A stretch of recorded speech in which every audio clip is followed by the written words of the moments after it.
The Wind in the Willows by Kenneth Graham, Chapter 9, Wayfarers All. The water rat was restless, and he did not exactly know why.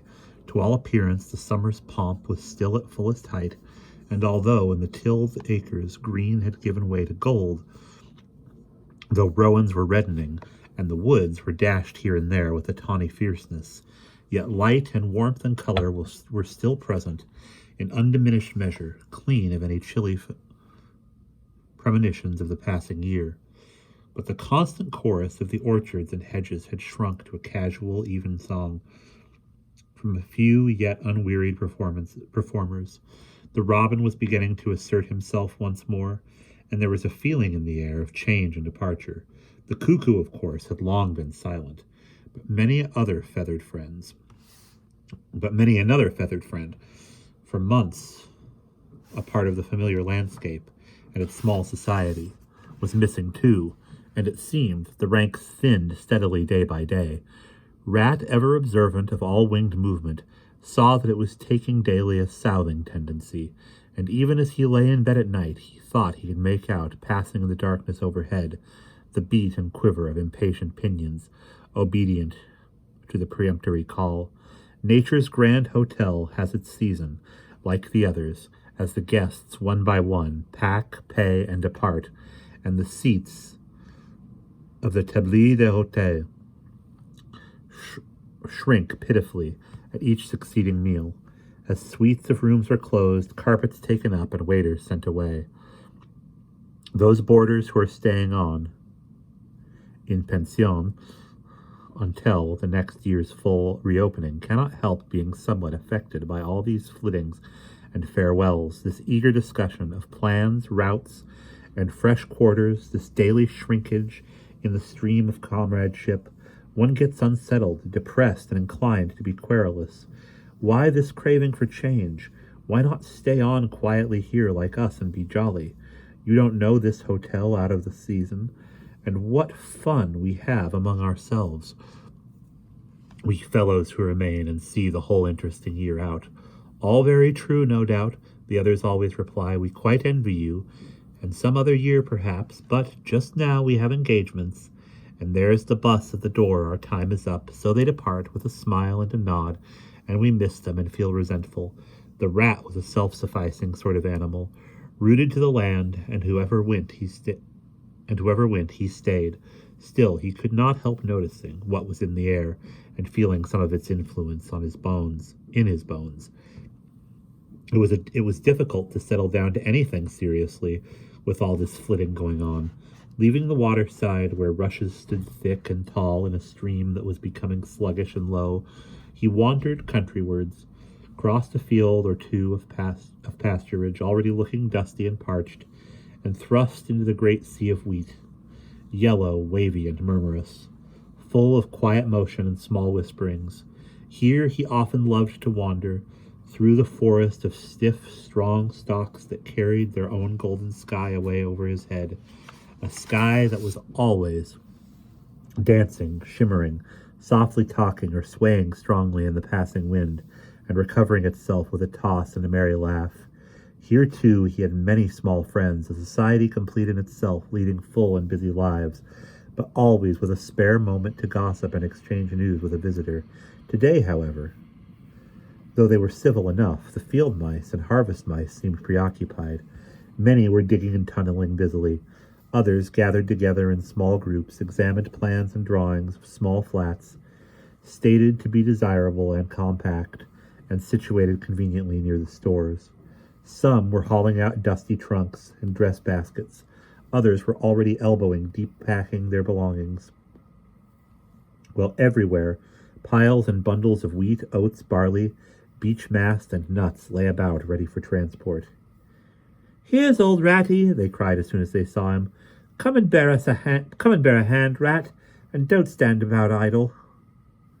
"What sort of games are you up to?" said the water rat severely. "You know it isn't time to be thinking of winter quarters yet, by a long way." "Oh, yes, we know that," explained a field mouse rather shamefacedly. But it's always as well to be in good time, isn't it? We really must get all the furniture and baggage and stores moved out of this before these horrid machines begin clicking round the fields, and then, you know, the best flats get picked up so quickly nowadays. And if you're late, you have to put up with anything. And they want such a lot of doing up before they're fit to move into. Of course, we're early, we know that. But we're only just making a start. Oh, bother starts, said the rat. It's a splendid day. Come for a row, or a stroll along the hedges, or a picnic in the woods, or something. Well, I think not today, thank you, replied the field mouse hurriedly. Perhaps some other day when we've more time. The rat, with a snort of contempt, swung round to go, tripped over a hat box, and fell with undignified remarks.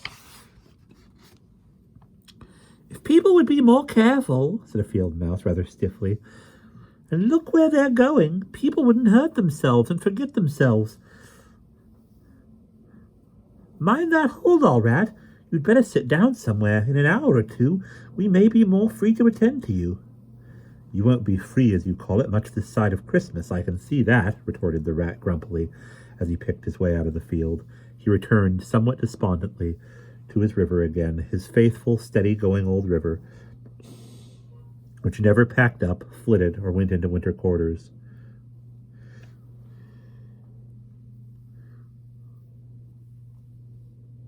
In the osiers which fringed the bank, he spied a swallow sitting. Presently it was joined by another, and then by a third, and the birds, fidgeting restlessly on their bough, talked together earnestly and low. What, already? Said the rat, strolling up to them. What's the hurry? I call it simply ridiculous. Oh, we're not off yet, if that's what you mean, replied the first swallow. We're only making plans and arranging things. Talking it over, you know. What route we're taking this year and where we'll stop and so on, that's half the fun. Fun? Said the rat. Now that's just what I don't understand. If you've got to leave this pleasant place, and your friends who will miss you, and your snug homes that you've just settled into, why, when the hour strikes, I've no doubt you'll go bravely and face all the trouble and discomfort and change and newness and make believe that you're not very unhappy. But to want to talk about it or even think about it till you really need— No, you don't understand, naturally, said the second swallow. First, we feel it stirring within us, a sweet unrest. Then back come the recollections, one by one, like homing pigeons. They flutter through our dreams at night. They fly with us to our wheelings and circlings by day. We hunger to inquire of each other, to compare notes and assure ourselves that it was all really true, as one by one the scents, sounds, and names of long-forgotten places come gradually back and beckon to us. Couldn't you stop on for just this year? Suggested the water rat wistfully. We'll all do our best to make you feel at home. You've no idea what good times we have here while you are far away. I tried stopping on one year, said the third swallow. I had grown so fond of the place that when the time came I hung back and let the others go on without me.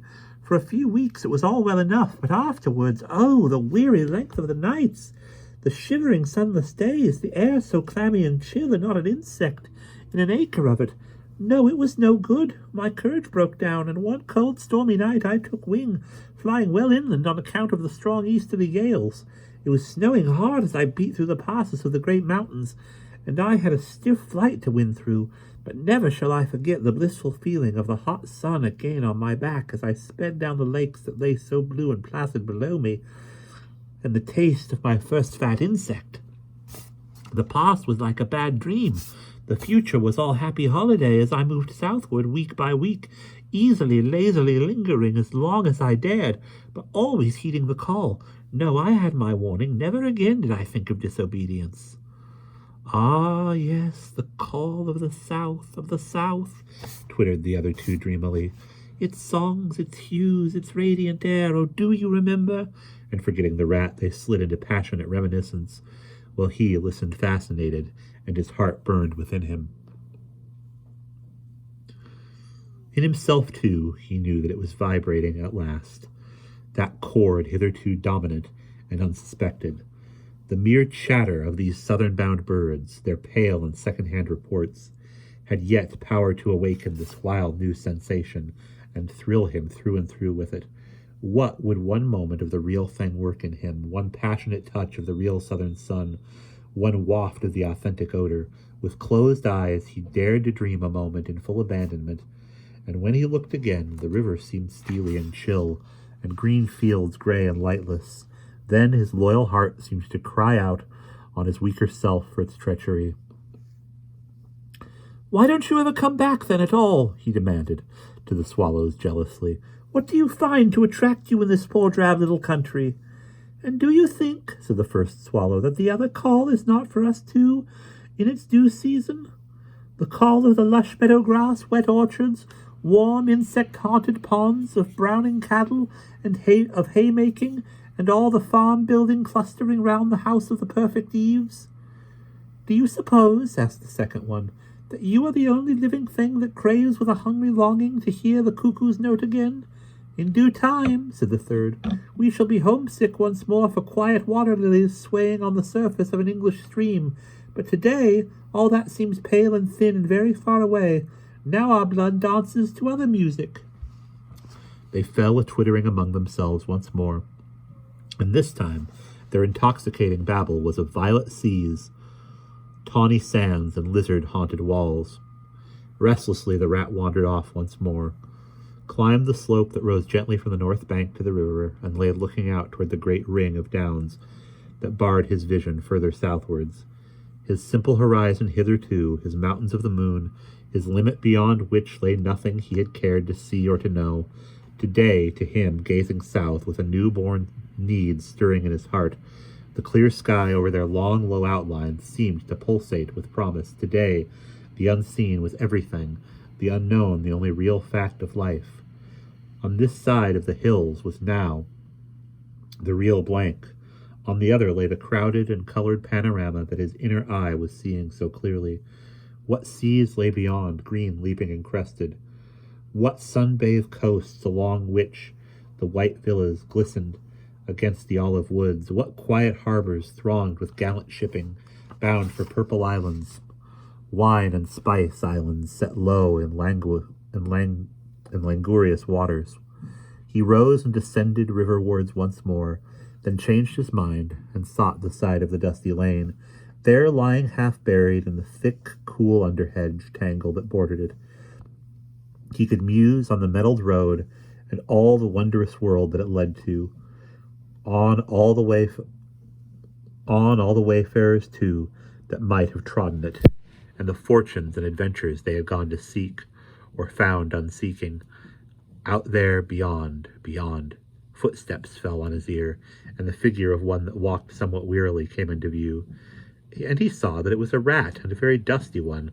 The wayfarer, as he reached him, saluted with a gesture of courtesy that had something foreign about it, hesitated a moment, then with a pleasant smile, turned from the track and sat down by his side in the cool herbage.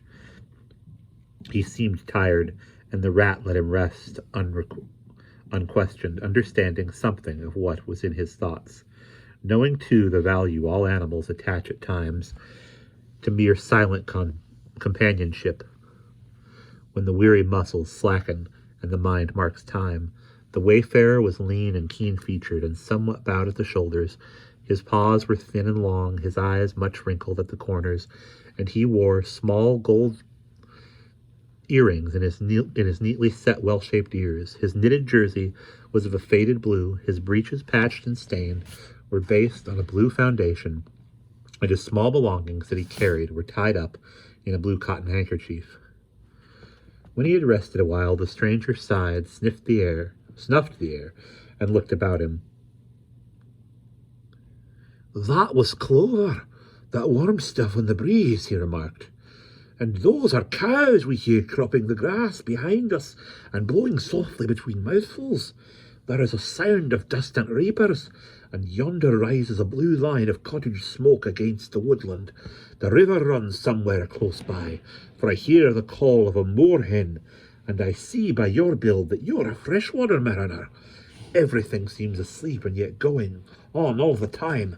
It is a goodly life that you lead, friend." "No doubt.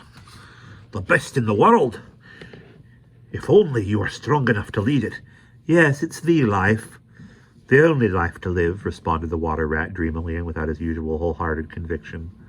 I did not say exactly that, replied the stranger cautiously, but no doubt it's the best. I've tried it, and I know.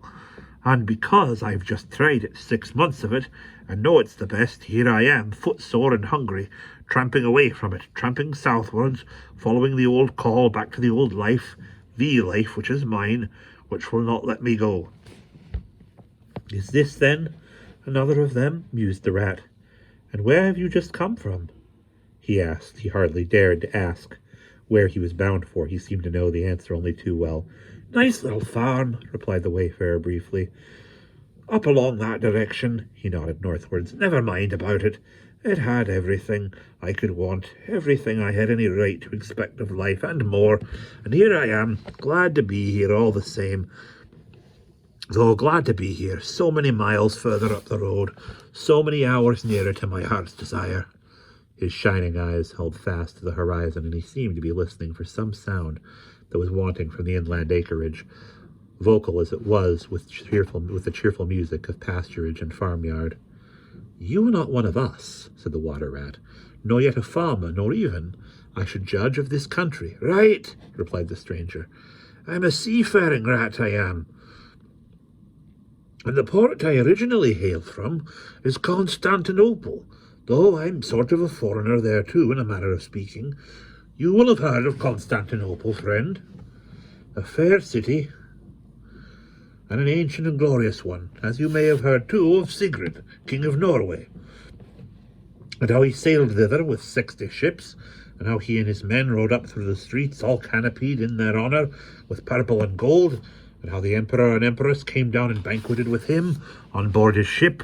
When Sigrid returned home, many of his Northmen remained behind and entered the emperor's bodyguard, and my ancestor, a Norwegian-born, stayed behind too with the ships that Sigrid gave the emperor. Seafarers we have ever been, and no wonder. As for me, the city of my birth is no more my home than my pleasant port between there and the London River. I know them all, and they know me. Set me down on any of their quays or foreshores, and I am home again. I suppose you go great voyages, said the water rat with growing interest. Months and months out of sight of land, and provisions running short, and allowances as to water, and your mind commuting with the mighty ocean, and all that sort of thing. By no means, said the sea rat frankly. Such a life as you describe would not suit me at all. I'm in the coasting trade and rarely out of sight of land. It's jolly times on shore that appeal to me as much as any seafaring. Oh, those southern seaports, the smell of them, the riding lights at night, the glamour. Well, perhaps you have chosen the better way, said the water rat rather doubtfully. Tell me something of your coasting, then, if you have a mind to, and what sort of harvest of an animal of spirit might hope to bring home from it, to warm his latter days with gallant memories by the fireside. For my life, I confess to you, feels to me today somewhat narrow and circumscribed. My last voyage, began the sea rat, that landed me eventually in this country, bound with high hopes for my inland farm, will serve as a good example of any of them, indeed, as an epitome of my highly coloured life. Family troubles as usual began it. The domestic storm cone was hoisted, and I shipped myself on board a small trading vessel, bound from Constantinople by classic seas, whose every wave throbs with a deathless memory, to the Grecian islands and the Levant. Those were golden days and balmy nights. In and out of harbour all the time, old friends everywhere, sleeping in some cold temple or ruined cistern during the heat of the day, feasting and song. After sundown, under great stars set in a velvet sky, thence we turned and coasted up the Adriatic, its shores swimming in an atmosphere of amber, rose, and aquamarine. We lay in wide landlocked harbours. We roamed through ancient and noble cities, until at last one morning, as the sun rose royally behind us, we rode into Venice down a path of gold. Oh, Venice is a fine city, wherein a rat can wander at his ease and take his pleasure. or, when weary of wandering, can sit at the edge of the Grand Canal at night, feasting with his friends, when the air is full of music and the sky full of stars, and the lights flash and shimmer on the polished steel prows of the swaying gondolas, packed so that you could walk across the canal on them from side to side. And then the food. Do you like shellfish? Well, we won't linger over that now. He was silent for a time, and the water rat, silent too and enthralled, floated on dream canals and heard a phantom song pealing high between vaporous grey wave-lapped walls. Seawards we sailed again at last, continued the sea rat, coasting down the Italian shore, till finally we made Palermo, and there I quitted for a long happy spell on shore. I never stick too long to one ship. One gets narrow-minded and prejudiced. Besides, Sicily is one of my happy hunting grounds. I know everybody there, and their ways just suit me. I spent many jolly weeks in the island, staying with friends up country. When I grew restless again, I took advantage of a ship that was trading to Sardinia and Corsica, and very glad I was to feel the fresh breeze and sea spray in my face once more. But isn't it very hot and stuffy down in the hold, I think you call it? Asked the water rat. The seafarer looked at him with the suspicion of a wink. I'm an old hand, he remarked, with much simplicity. The captain's cabin is good enough for me. It's a hard life by all accounts, murmured the rat, sunk deep in thought. For the crew it is, replied the seafarer gravely, again with the ghost of a wink. From Corsica, he went on, I made use of a ship that was taking wine to the mainland. We made a lassio in the evening, lay to, hauled up our wine casks, and hove them overboard, tied one to the other by a long line. Then the crew took to the boats and rowed shorewards, singing as they went, and drawing after them the long bobbing procession of casks like a mile of porpoises. On the sands they had horses waiting, which dragged the casks up the steep street of a little town with a fine rush and clatter and scramble. When the last cask was in, we went and refreshed and rested, and sat late into the night, drinking with our friends. The next morning I took to the great olive woods for a spell and a rest, for now I had done with the islands for the time, and ports and shipping were plentiful. So I led a lazy life among the peasants, lying and watching them work, or stretched high on the hillside with the blue Mediterranean far below me, and so at length, by easy stages, and partly on foot, partly by sea, to Marseille, and the meeting of old shipmates, and the visiting of great ocean-bound vessels, and feasting once more. Of shellfish, sometimes I dream of the shellfish of Marseille, and wake up crying. That reminds me, said the polite water rat, you happened to mention that you were hungry, and I ought to have spoken earlier. Of course, you will stop and take your midday meal with me. My hole is close by. It is some time past noon, and you are very welcome to whatever there is. Now I call that kind and brotherly of you, said the sea rat. I was indeed hungry when I sat down, and ever since I inadvertently happened to mention shellfish. My pangs have been extreme. But couldn't you fetch it along out here? I am none too fond of going under hatches unless I'm obliged to, and then, while we eat, I can tell you more concerning my voyages and the pleasant life I had. At least, it was very pleasant to me, and by your attention I judge it commands itself to you, whereas if we go indoors it is 100 to 1 that I shall presently fall asleep. That is indeed an excellent suggestion, said the water rat, and hurried off home. There he got out the luncheon basket and packed a simple meal, in which, remembering the stranger's origins and preferences, he took care to include a yard of long French bread, a sausage out of which the garlic sang, some cheeses which lay down and cried, and a long-necked straw-covered flask wherein lay bottled sunshine, shed and garnered on far southern slopes. Thus laden he returned with all speed, and blushed for pleasure at the old seaman's commendations of his taste and judgment. As together they unpacked the basket and laid out the contents on the grass by the roadside, the sea rat, as soon as his hunger was somewhat assuaged, continued the history of his latest voyage, conducting his simple hearer from port to port of Spain, landing him at Lisbon, Oporto, and Bordeaux, introducing him to the pleasant harbors of Cornwall and Devon, and up the channel to that fine quayside where, landing after winds long contrary, storm-driven and weather-beaten, he had caught the first magical hints and heraldings of another spring, and, fired by these, had sped on a long tramp inland, hungry for the experiment of life on some quiet farmstead, very far from the weary beating of any sea. Spellbound and quivering with excitement, the water rat followed the adventurer league by league over stormy bays, through crowded roadsteads, across harbor bars on a racing tide, up winding rivers that hid their busy little towns, round a sudden turn, and left him, with a regretful sigh, planted at his dull inland farm, about which he desired to hear nothing. By this time their meal was over, and the seafarer, refreshed and strengthened, his voice more vibrant, his eye lit with a brightness that seemed caught from some faraway sea-beacon, filled his glass with the red and glowing vintage of the south, and, leaning toward the water-rat, compelled his gaze and held him, body and soul, while he talked. Those eyes were of the changing foam-streaked gray-green of leaping northern seas. In the glass shone a hot ruby that seemed the very heart of the south, beating for him who had the courage to respond to its pulsation. The twin lights, the shifting gray and the steadfast red, mastered the water-rat and held him bound, fascinated, powerless. The quiet world outside their rays receded far away and ceased to be, and the talk, the wonderful talk, flowed on.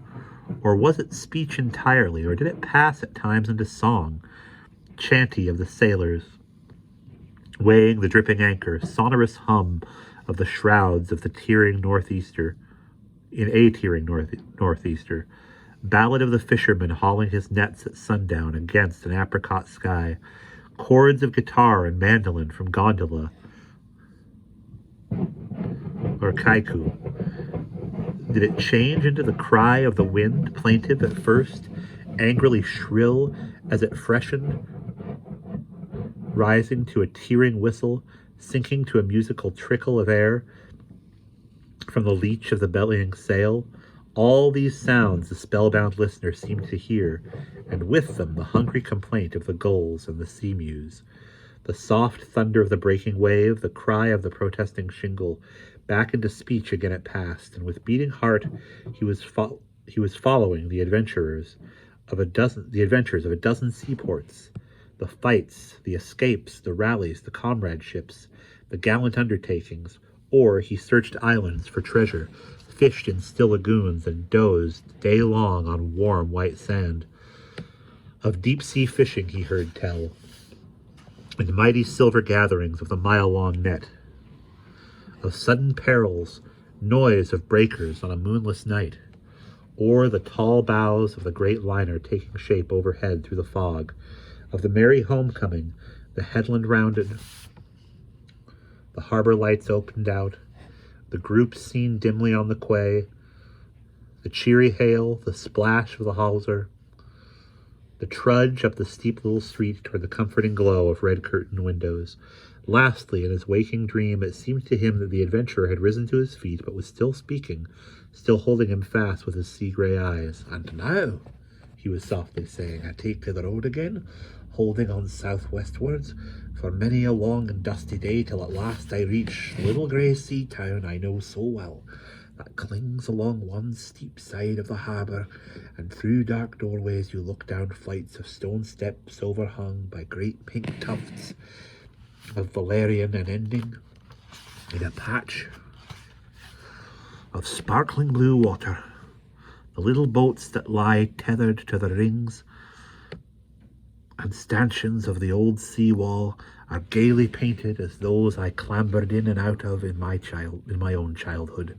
The salmon leap on the flood tide, schools of mackerel flash and play past quaysides and foreshores, and by the windows the great vessels glide, night and day, up to their moorings or forth to the open sea. There, sooner or later, the ships of all seafaring nations arrive, and there, at its destined hour, the ship of my choice will let go its anchor. I shall take my time, I shall tarry and bide, till at last the right one lies waiting for me, warped out into midstream, landed low, her bowsprit pointing down harbour. I shall slip on board by boat or a long hawser, and then one morning I shall wake to the song and tramp of the sailors, the clink of the capstan, and the rattle of the anchor chain coming merrily in. We shall break out the jib and the foresail. The white houses on the harbour side will glide slowly past us as she gathers steering way. The voyage will have begun. As she forges toward the headland, she will clothe herself with canvas, and then once outside, the sounding slap of great seas as she heels to the wind pointing south.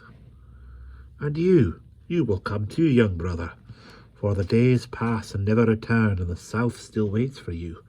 Take the adventure, heed the call, now ere the irrevocable moment passes.